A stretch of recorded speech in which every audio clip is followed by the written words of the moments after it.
Crystal Palace Restaurant, Manhattan, Upper East Side, Catherine Williams, 27, waitress for 3 years. Always silent, almost invisible, spoke only when necessary. Voice so low clients asked her to repeat.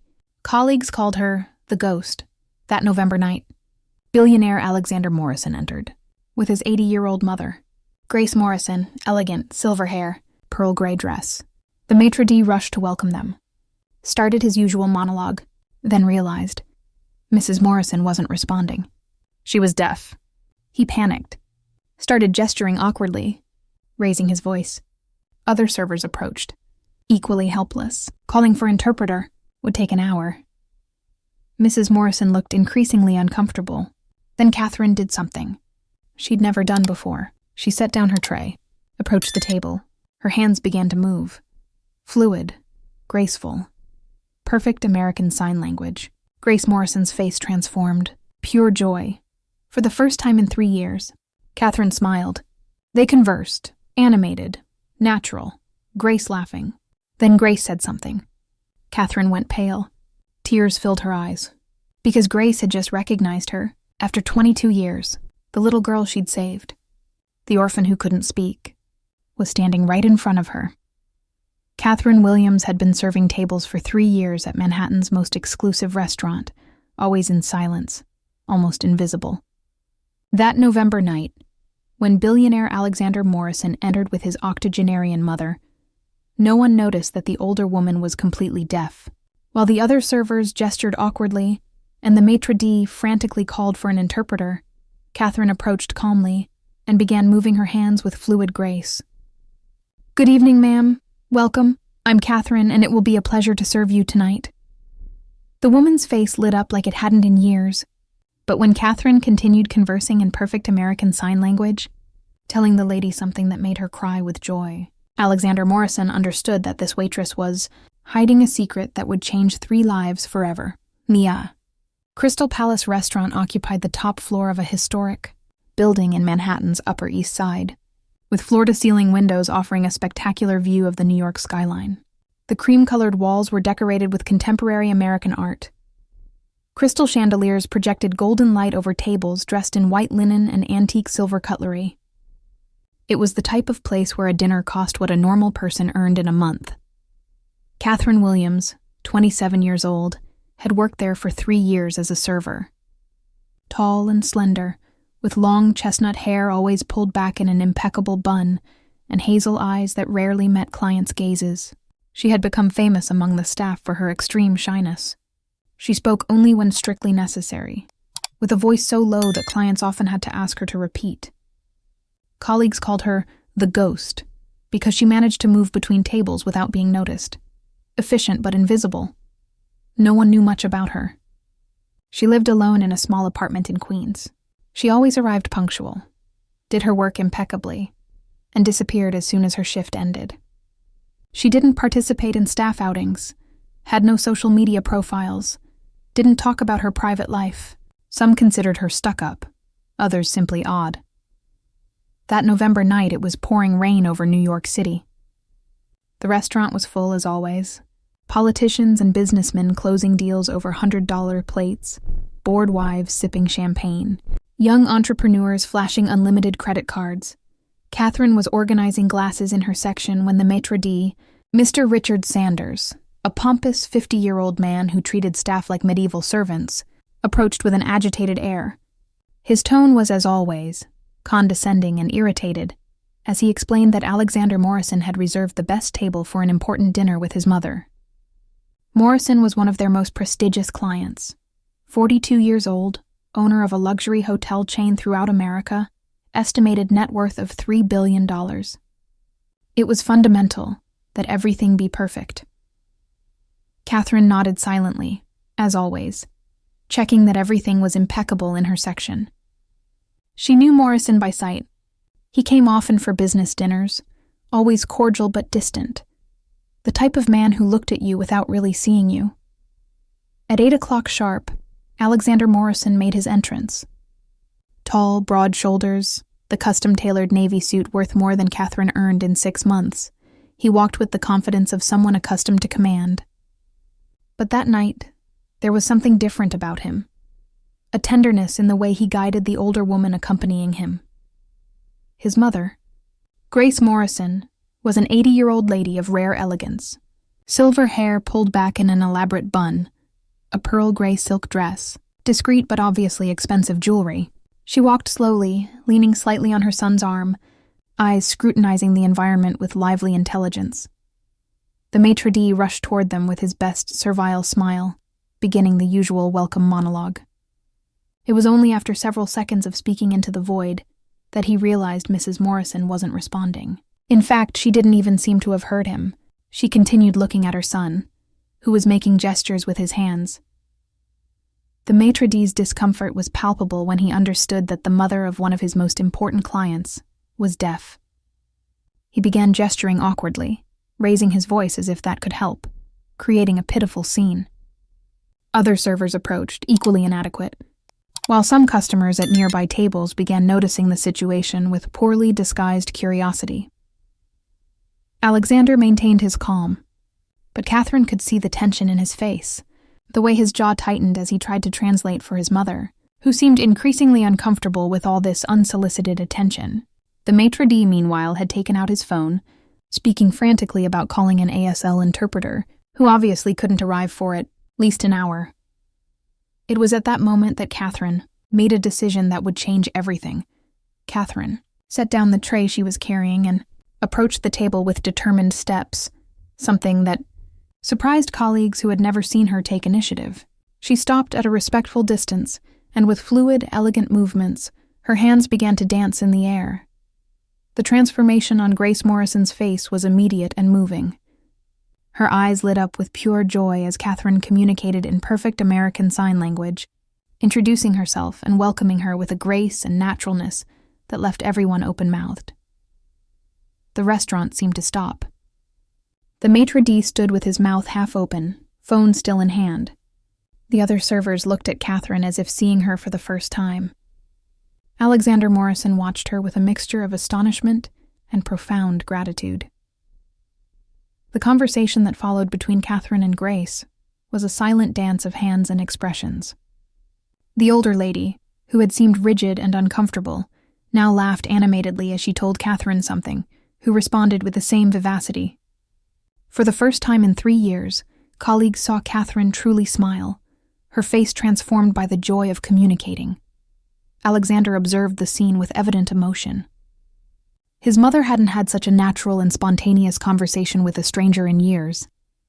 Most people limited themselves to uncomfortable smiles or awkward communication attempts. Catherine, instead, conversed with her as if it were the most natural thing in the world. While taking their order, Grace describing exactly how she wanted her dish, Catherine suggesting modifications and alternatives, Alexander studied the young waitress. How was it possible that such a young woman knew ASL so well, and why had she kept it hidden? During dinner, Catherine returned to the table several times, not only to serve but to converse with Grace.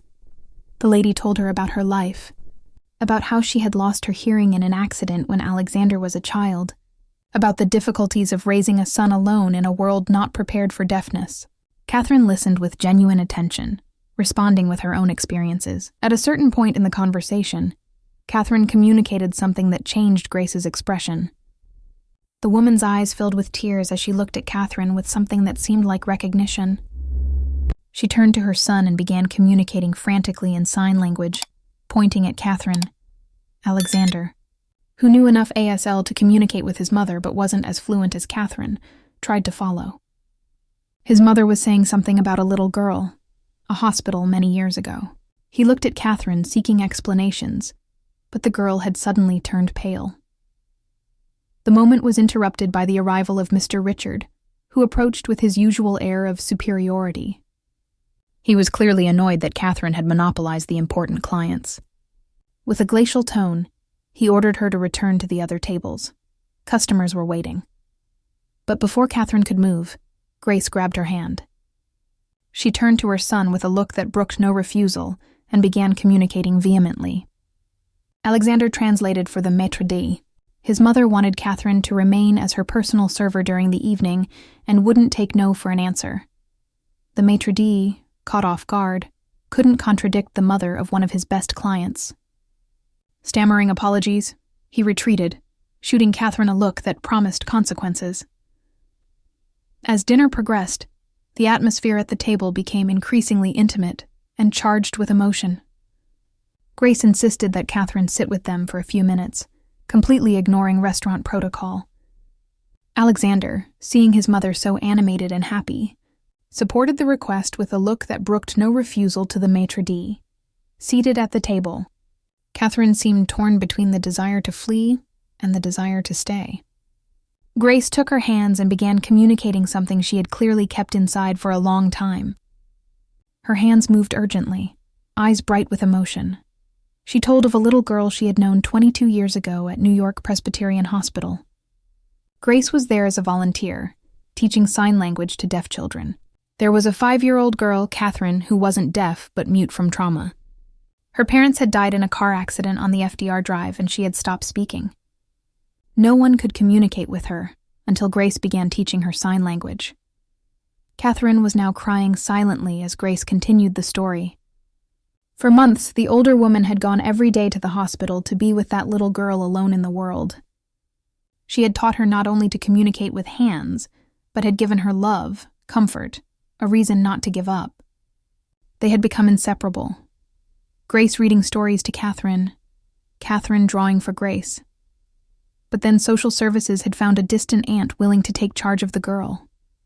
One day, Grace arrived at the hospital and Catherine was gone. No one had been able or willing to tell her where she had gone. For 22 years, she had wondered what had become of that little girl she had loved like a granddaughter. Alexander observed the scene with growing understanding. He looked at Catherine, who kept her head down, tears falling on the white napkin. When she finally raised her gaze, her hands began moving slowly. She confirmed she was that little girl. After being taken by the aunt, a cold woman who considered her a burden, she had passed through difficult years. She had never recovered normal speech. Her voice had been damaged by trauma. But the sign language that Grace had taught her had become her salvation, her way of communicating with the world when vocal words were too difficult. She had searched for Grace for years, but didn't know her last name. She only knew her first name. When she had started working at the restaurant 3 years earlier and had seen the name Morrison on the reservations, she had never imagined it could be the same person. Grace had never come to the restaurant before that night. The emotion at the table was palpable. Grace stood up, ignoring her son's protests about her fragility, and hugged Catherine with a strength that contradicted her 80 years. The two women cried, embracing, while the entire restaurant observed them in astonished silence. Alexander stood up too, visibly moved. He had heard his mother talk about that little girl for years, about the regret of having lost her, about how she always wondered what had become of her. Seeing his mother reunited with someone she considered a lost granddaughter was a miracle he never would have expected. The rest of the evening passed in a whirlwind of emotions and stories. Grace wanted to know everything about Catherine's lost years, while Catherine eagerly drank in every detail of Grace's life. Alexander observed, fascinated. This woman he had always seen as a silent shadow transform into a vibrant and articulate person when communicating with her hands. He discovered that Catherine had a bachelor's degree in psychology from Columbia University, specialized in therapy for children with language disorders. She worked as a waitress to pay for a night master's program and in her free time volunteered at a center for deaf children in the Bronx. She was fluent in 4 different sign languages and was developing an innovative program to help traumatized children communicate. The disparity between her qualifications and the work she did impacted Alexander. When he asked why she didn't work in her field, Catherine explained with her hands that her difficulty speaking aloud made it hard to find work in traditional environments. Many employers dismissed her as soon as they heard her whispered voice, assuming she couldn't be effective. Mr. Richard approached several times during the evening, increasingly irritated that Catherine was neglecting her obligations. Are you enjoying this story? Leave a like and subscribe to the channel. Now let's continue with the video. The last time was particularly rude, reprimanding her in front of everyone and threatening to fire her if she didn't immediately return to work. It was then that Alexander intervened. He stood up calmly, his height and presence dominating the maître d'. With a controlled voice but loaded with authority, he informed Richard that his behavior was unacceptable. Catherine wasn't neglecting anything. She was providing an essential service that no one else in the restaurant could offer. Then he did something that surprised everyone. He asked to speak with the restaurant owner. When told he wasn't present, Alexander took out his phone and made a call. The conversation was brief, but its effect was immediate. Mr. Richard received a call on his phone, his face going from red to white as he listened. When he hung up, he stammered apologies and retreated. Alexander addressed Catherine. He explained that he had just spoken with the restaurant owner, who happened to be his partner in other businesses. He had made it clear that Catherine was under his personal protection, and that any other disrespectful behavior toward her would have serious consequences. But he didn't stop there. With Grace nodding enthusiastically beside him, Alexander made Catherine a proposal that left her speechless. His hotel chain was launching a revolutionary inclusivity program. He was looking for someone to head a new department dedicated to ensuring that all guests, regardless of their physical abilities, felt welcome and understood. He wanted Catherine to be that person. She wouldn't just direct the program, but would train staff at all his hotels in sign language and other forms of inclusive communication. The salary he proposed was 10 times what she earned as a waitress. Catherine was paralyzed, hands for once not knowing what to communicate. It was too good to be true, but Grace took her face in her hands and with slow, clear signs told her she deserved it, that she was destined for bigger things than serving tables to people who didn't even see her. The following weeks were a whirlwind of changes for Catherine. Accepting Alexander's offer wasn't easy. Years of being invisible had made her distrustful of attention and success, but Grace was inflexible, visiting her every day in her small Queens apartment, convincing her she deserved this opportunity. Catherine's last day at the restaurant was memorable. News of what had happened had spread among the staff, and many colleagues who had ignored or underestimated her for years now looked at her with new respect. Some apologized for never having made the effort to know her. Others expressed astonishment at her hidden qualifications. Mr. Richard, terrified of possible repercussions, was obsequiously kind. But Catherine could see the poorly disguised rage in his eyes. It didn't matter. She would never again have to endure his condescension. The first day in her new office at Morrison Hotel's headquarters was surreal. Alexander had given her carte blanche to create the program from scratch, with a generous budget and a team of assistants. The office had enormous windows overlooking Central Park, a breathtaking view. But the real surprise came when Catherine met her team. Alexander had hired 3 deaf people, 2 with physical disabilities, and 1 with autism spectrum disorder. He wanted the inclusivity department itself to be an example of diversity. The program Catherine developed in the following months was revolutionary. Each hotel in the chain would have at least 5 staff members fluent in ASL. Visual alarm systems were installed for deaf guests, menus in Braille, communication apps for guests with language difficulties. But above all, Catherine created a training program that taught empathy, not just technical skills. Her first big test came when a group of 100 deaf students from an international school reserved an entire floor of the New York hotel for a conference. The staff Catherine had trained handled everything perfectly, communicating fluently in sign language. The students were so impressed that the video of their stay went viral, bringing invaluable publicity to the chain. But the deepest changes occurred in Catherine's personal life. Grace became a constant presence, the grandmother she had never had.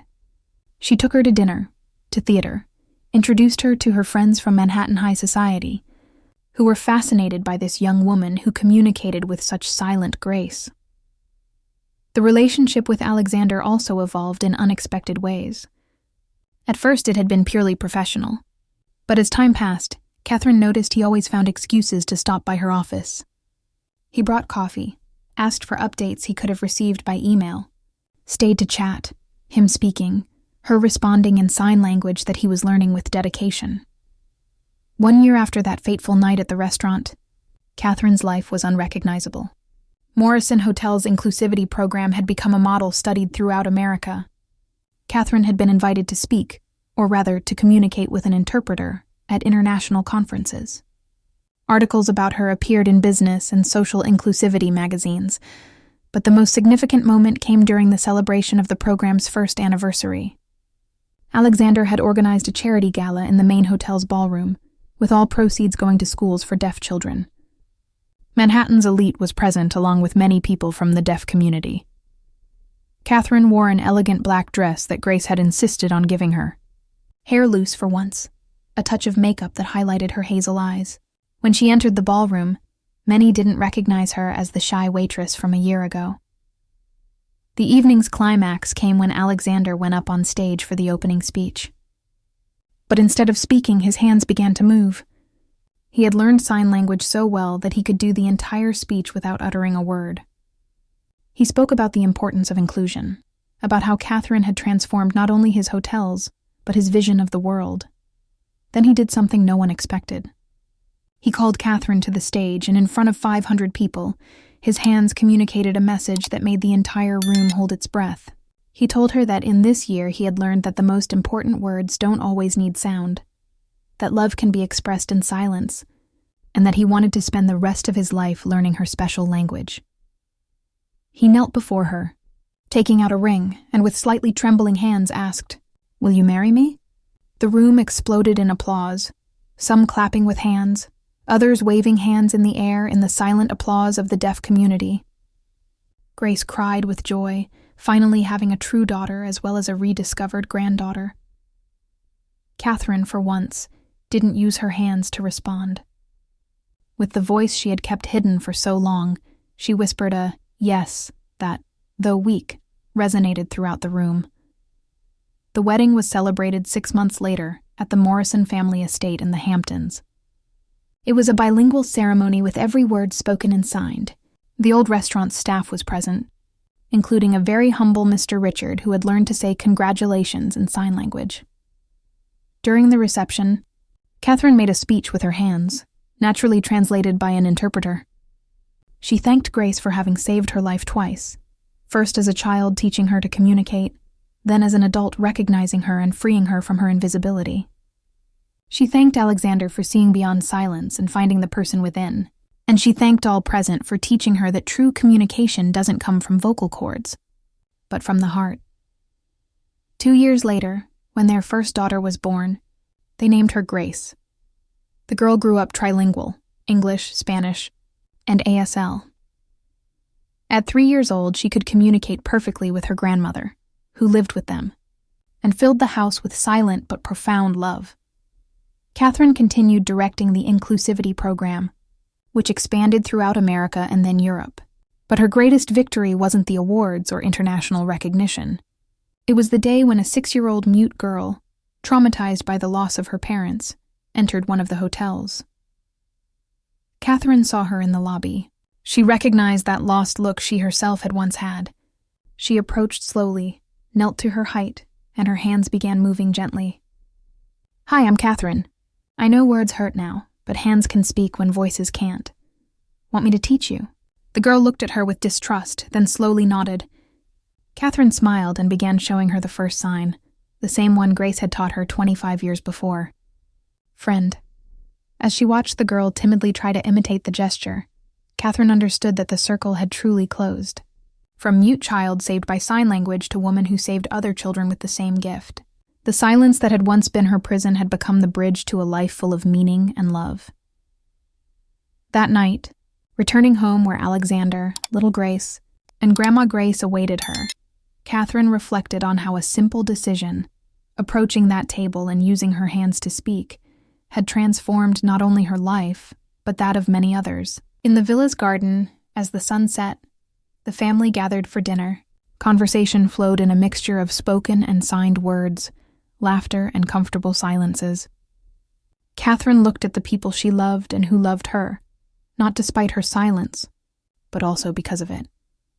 Her hands moved in a final thought of the day.